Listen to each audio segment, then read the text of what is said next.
Assalamualaikum warahmatullahi wabarakatuh. Perkenalkan, saya Wahyu Sritomo dengan 3 digit PIN terakhir 012. Di sini saya akan menganalisis serta memberi cara dalam mengolah lahan kritis, potensi kebakaran, dan bencana kekeringan dengan menggunakan citra Landsat 8 level 1. Langsung saja kita ke langkah-langkah yang pertama, yaitu membuat forest canopy density di Kabupaten Klaten. Untuk cara yang pertama adalah kita memasukkan band 2, 3, 4, 5, 7, dan 10 citra Landsat 8 level 1 ke dalam ArcGIS. Lalu citra band yang sudah dimasukkan tadi kita koreksi radiometrik dengan menggunakan raster kalkulator pada software ArcGIS dan memasukkan rumus sebagai berikut. Untuk rumus koreksi radiometrik band 10 itu 0,000 3 kali 0 ya, 3342 dikalikan band 10 ditambah 0,1. Lalu untuk rumus koreksi radiometrik band 1 sampai 9 itu rumusnya adalah 0,04 kali 2 dikalikan band yang ingin kita pakai, yaitu band antara band 1 sampai 9 tergantung kebutuhan kita untuk menganalisis apa. Lalu terakhirnya dikurangin 0,1. Nah, ini merupakan hasil koreksi radiometrik, di mana sebelum dikoreksi radiometrik, value paling tertinggi itu ada di 40 ribuan, sedangkan sesudah kita koreksi itu di angka 1, di mana setelah kita koreksi itu citra akan cenderung lebih gelap dikarenakan koreksi radiometrik sendiri bertujuan untuk menormalkan atau menyesuaikan nilai piksel agar mencerminkan reflektansi sebenarnya dari objek di permukaan bumi dan menghilangkan efek gangguan seperti kondisi atmosfer, sudut matahari, atau karakteristik sensor. Lalu untuk langkah setelah koreksi radiometrik citra, kita memotong citra yang sudah kita koreksi dengan SLP wilayah analisis kita. Di mana di sini saya memakai Kabupaten Klaten untuk saya analisis forest canopy density-nya. Nah, berikut tampilannya sesudah dipotong dan sebelum dipotong dengan menggunakan tools extract BMS di software ArcGIS. Lanjut, setelah dipotong dan sebelum membuat sampai ke FCD, itu kita memerlukan Advanced Vegetation Index, Bare Soil Index, Thermal Index, dan Shadow Index. Untuk rumus-rumusnya sebagai berikut, di mana di Advanced Vegetation Index kita memerlukan band 5, band 4. Lalu untuk di Bare Soil Index kita memerlukan band 7, band 2, band 5, serta band 4. Dan untuk Thermal Index kita hanya membutuhkan band 10. Dan Shadow Index kita memerlukan band 3, band 2, dan band 4. Lalu begini hasil pengolahan saya untuk AVI, Bare Soil Index, BSI, Shadow Index, BSI, dan Thermal Index-nya. Lanjut, setelah AVI, BSI, TI, SI, SSI, SI jadi, maka lakukan pembuatan Soil Shadow Index dan Scaled Vegetation Density atau SVD dengan menggunakan tools prinsipal komponen di software ArcGIS. Jadi, penggabungan antara AVI dan BSI akan menghasilkan Scaled Vegetation Density, sementara penggabungan antara SI, Shadow Index, dengan Thermal Index akan menghasilkan Soil Shadow Index. Dan berikut hasil pengolahan saya untuk Soil Shadow Index dan SVD. Lanjut. Nah, setelah soil shadow index dan scaled vegetation density selesai, maka kita akan melakukan pembuatan forest canopy density atau FCD dengan menggunakan tools raster kalkulator di software ArcGIS dan memasukkan rumus sebagai berikut. Square root, lalu masukkan SVD dikalikan SSI, lalu kita tambahkan satu kurung tutup, lalu kita atur penyimpanan untuk awalnya. Dan berikut hasil FCD yang saya buat di Kabupaten Klaten, di mana value paling tertinggi itu di angka 4,215. 4,215 dan paling rendahnya itu di angka 1. Oke, langsung saja kita analisis ke software ArcGIS langsung. Baik, di sini sudah terdapat hasil reklas FCD dengan saya membuat 5 kelas menggunakan natural bricks dari FCD-nya yang sudah saya olah. Di sini saat saya mencoba ingin reclassify dengan manual, itu saya mengalami kendala di mana hasilnya menjadi 4 kelas, sedangkan saya menginginkan membuat 5 kelas. Jadi di sini terdapat 5 kelas hasil dari reclassify natural bricks yang saya buat, di mana seperti yang kita lihat di daerah atas, di mana ini sebenarnya lereng Merapi, dan ini hasil FCD saya sedikit terpotong dikarenakan band 10 yang saya download itu memang mengalami kepotong di sini, di daerah bawah Klaten. Dan untuk analisis FCD, di sini saya dapat menyimpulkan bahwa di lereng Merapi ini masih lebat untuk vegetasinya, di mana di sini banyak pepohonan seperti yang kita lihat langsung kalau di setting hasil citra pankromatik yang sudah saya buat. Di sini kita bisa lihat bahwasanya memang di sini terdapat hutan yang sangat lebat dan masih hutan murni. Sehingga hasil pengolahan FCD yang saya buat itu menunjukkan dia berada di kerapatan vegetasi yang sangat tinggi.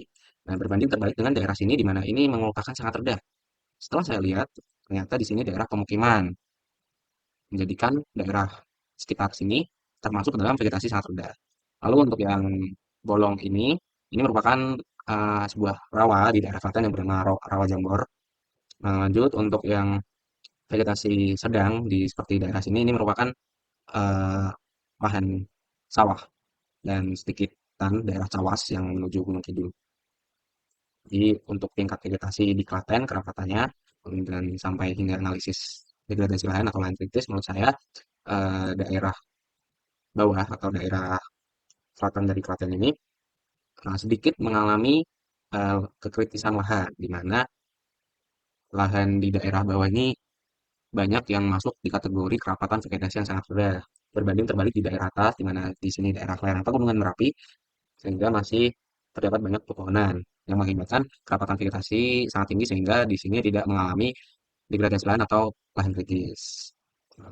Seperti itu mungkin kira-kira analisis lahan kritis di daerah Klaten dari saya. Saya lanjutkan untuk yang pengolahan kedua di mana analisis lahan kebakaran Kabupaten Tanah Bumbu dengan menggunakan normal management ratio dan land surface temperature. Jadi di sini saya menganalisis lahan kebakaran di wilayah Kabupaten Tanah Bumbu, Provinsi Kalimantan Selatan yang merupakan mempunyai track record kebakaran hutan gambut. Oke, langsung saja ke langkah pengolahan pertama, di mana kita perlu memasukkan band 5, 6, 7, dan 10 ke dalam software ArcGIS. Lalu, seperti biasa, kita koreksi dulu radiometriknya seperti rumus yang sudah saya sajikan di PowerPoint ini. Lanjut, sebelum kita mengolah, kita memotong citra dulu sesuai SAP wilayah analisis kita dengan ekstrak BMAS di tools software ArcGIS. Lanjut, seperti ini tampilan default seperti yang saya sampaikan tadi saat pengolahan FCD. Lalu di sini untuk membuat potensi kebakaran itu sendiri, kita harus membuat LSD dan membuat dua NBR, di mana nantinya dua NBR ini kita rata-ratakan untuk kita gabungkan dengan LSD. Rumusnya sebagai berikut, kita membutuhkan band 10 untuk membuat LSD dan untuk NBR 1 kita menggabungkan band 5 dan band 7. Untuk NBR 2 kita menggunakan band 5 dan band 6. Dan berikut hasil dari pengolahan LSD, NBR 1 dan NBR 2 di wilayah Kabupaten Tanah Bumbu. Langsung saja setelah hasil pengolahan atau raster kalkulator sudah jadi, kita lanjut ke reclassify atau membuat rata-rata NBR. Jadi sebelum reclassify LSD, kita membuat rata-rata NBR terlebih dahulu. Untuk membuat rata-rata NBR ini kita menggabungkan NBR yang pertama dan NBR kedua lalu dibagi dua maka akan menghasilkan rata-rata NBR. Berikut hasil pengolahan saya di mana rata-rata NBR di wilayah Tanah Bumbu ini value paling tertinggi itu 0,9 dan paling rendah itu di angka minus 0,53. Lanjut, setelah rata-rata NBR jadi kita akan mereclassify rata-rata NBR tadi di mana kita menggunakan reclassify manual lalu kita men-scoring rata-rata NBR. Di sini saya menggunakan skor di antara berikut 0 sampai 0,25, 0,25 sampai 50, 0,50 sampai 75, 0,75 sampai 0,98 dan 98 ke atas. Jadi keterangannya 0 itu tidak terbakar, 0,25 itu ada jejak bekas terbakar mungkin saat dulu, 0,50 itu sedang rendah, 0,75 sedang tinggi dan 0,98 itu saya kategorikan tinggi. Untuk scoring dari NBR. Lanjut, mungkin kita reclassify land surface temperature.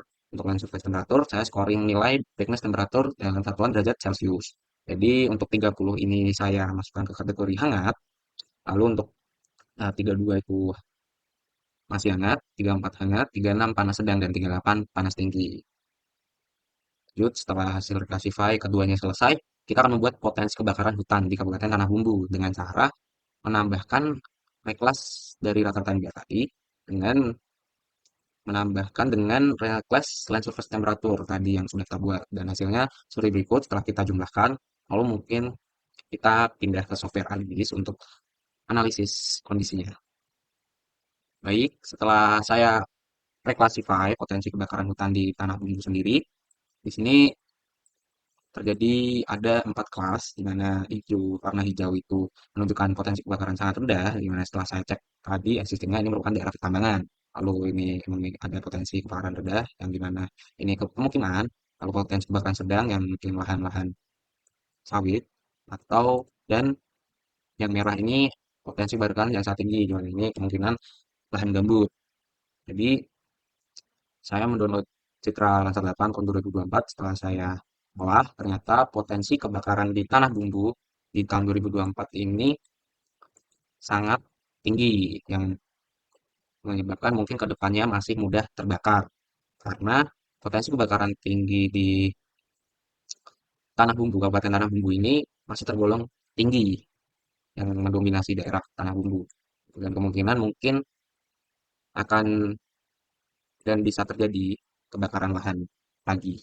Tuh. Nah, potensi yang cukup tinggi di daerah tanah bumbu ini. Tuh. Saya lanjutkan untuk pengolahan yang ketiga, di mana di sini saya menganalisis bencana kekeringan Kabupaten Klaten dengan menggunakan Normalized Difference Drought Index dan Thermal Vegetation Index, NDVI atau TVI. Di mana yang pertama di sini kita membutuhkan band 2, 3, 4, 5, dan band 10 untuk kita olah nantinya menganalisis bencana kekeringan. Dan jangan lupa citra yang kita masukkan harus kita koreksi radiometri terlebih dahulu, seperti yang saya sampaikan di awal tadi, dan rumus yang sudah saya tampilkan. Lanjut untuk hasil koreksi radiometrik seperti yang saya sampaikan tadi, dan kita mengawali dengan pemotongan raster terlebih dahulu dan ekstrak bebas. Nah, di sini untuk membuat NDDI, kita memerlukan yang pertama itu NDVI, Vegetation Index, dan membuat Water Index. Di mana rumus dan bahan yang kita butuhkan itu untuk NDVI itu kita harus membutuhkan band 5 dan band 4 untuk kira kurangin dan kita gunakan lalu kita bagi hasilnya. Lalu untuk NDVI kita memakai band 3 dan band 5 untuk dan setelah semuanya NDVI dan NDVI jadi, maka kita akan membuat NDDI dengan rumus NDVI dikurangi NDVI lalu NDVI ditambah NDVI lalu dibagi hasil pengurangan dan penjumlahan tersebut. Baik, mungkin langsung saja hasil olahan saya, baik NDVI, NDVI, serta hasil penggabungan NDVI dan NDVI, yaitu NDDI. Untuk value paling tinggi itu NDDI di angka 1,6 dan rendahnya di minus 0,9.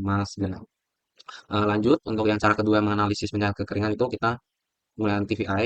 Yang kita butuhkan untuk membuat TVI itu kita harus membuat LST terlebih dahulu dan EV, itu Enhanced Vegetation Index, dengan rumus berikut. Lalu setelah LST dan EV jadi, maka kita akan membuat TVI dengan cara membagi LST dan EV. Dan berikut hasil dari LST, TVI, dan EV. Jadi untuk TVI, untuk metode analisis menggunakan TVI ini, value paling tertingginya berbeda dengan yang DTI tadi, di mana height-nya ini 0,94, sedangkan low-nya ini di minus 0,063. Mungkin langsung saja kita ke software harddisk untuk mengetahui hasil reklas saya, yaitu reklas TVI dan reklas NDDI. Baik, saya lanjutkan. Di sini sudah ada hasil reklas TVI, di mana hasil reklas TVI di daerah lereng ini bencana kekeringannya kemudian sangat berat, dan ini sesuai existing yang ada di sana, di mana pada saat saya melakukan survei primer di sana, saya mendapati di daerah Kecamatan Tulung bagian atas itu memang kesulitan air sehingga tanahnya kering dan tidak cocok untuk tumbuhan seperti padi dan lain-lain. Sehingga di sana itu menurut beberapa masyarakat itu tanahnya stres air. Jadi mungkin dikarenakan walaupun di sini lereng gunung seharusnya subur, mungkin tanahnya pun juga stres air sehingga kekeringannya tergolong kategori sangat berat. Dan untuk wilayah Klaten sendiri, kalau dari analisis TVI, yang daerah bawah ini masih tergolong sedang dan campur-campur dengan berat. Dan untuk daerah bawah sini normal dikarenakan sini lahan pertanian daerah Karangdowo masih normal. Sedangkan untuk lahan pertanian yang daerah sini, daerah Klaten dan Belangu ini sudah terkategori kritisan kekeringan yang sedang, bencana kekeringan yang sedang saat request TVI. Oke, seperti existingnya seperti ini. Lalu lanjut untuk hasil analisis menggunakan NDVI. Nah, di NDVI ini berbanding terbalik sangat jauh dengan TVI tadi, di mana NDVI setelah saya reclass itu bahwasanya di hampir seluruh kabupaten Klaten didominasi oleh kekeringan sangat berat,